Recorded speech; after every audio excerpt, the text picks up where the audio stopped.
Trees? Yes, trees. Daniel Bloodworth has taken what started as a joke suggestion to formulate this week's personal top 5. Maybe it's because he misses climbing them, or perhaps it's because he could be mistaken for one, but in any case, to make his list, each of these arboreal wonders had to be distinct.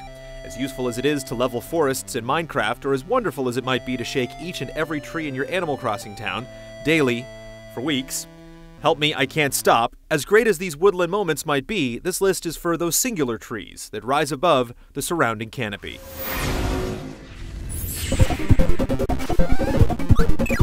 In game after game, Kirby comes up against this apple-dropping opponent, and we still can't understand why. Maybe a woodpecker started poking him too early in the morning, or he got a beetle in his barky breeches. He looks pleasant enough, so we can only assume that these blowhard tantrums are only temporary. Wispy stands as a familiar constant, warming players up with a target that can't really be missed, and at this point, it would seem wrong to have a Kirby game without him. Knock on wood.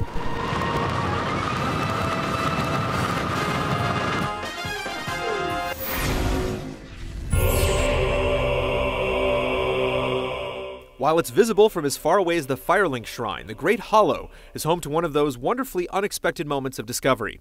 Those brave enough to muck through Blighttown's flies and poisonous bogs to see what lies in far-off corners find themselves suddenly inside a massive tree, spiraling downwards in a maze of crisscrossing branches, deadly basilisks, mushroom men, and precariously placed treasures.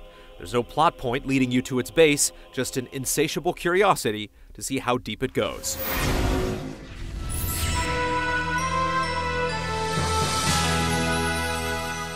A lot of games feature legendary world trees, often with spiritual significance. Tales of Symphonia, Final Fantasy IX, Dragon Quest IX, and many more.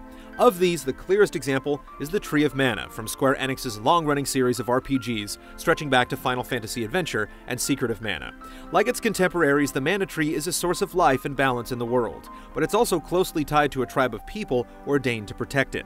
And if they should fail, one of them will give up their former life and transform into a new Tree of Mana for future generations. I got mutated. Sure wasn't born this ugly. Once an ordinary human, exposure to the forced evolutionary virus caused Harold to mutate and sprout a tree from his head, which he named Bob, of course. Just kidding. His name's Bob. By the time we meet Harold and Bob in Fallout 3, he's more tree than man, and not only has he laid down roots, but his seedlings have grown into an entire grove. Surrounded and protected by a group of eccentric worshippers, Harold's spreading green oasis brings hope that the wasteland will one day be restored, and his cranky personality brings some much-needed comic relief. Sometimes they just go nuts and start running around.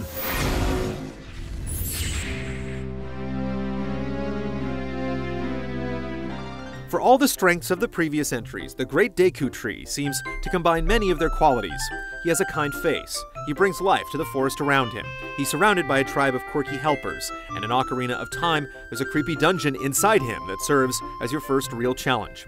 There's a sense of grandeur and wisdom in his ancient trunk, and he will be fondly remembered for years to come.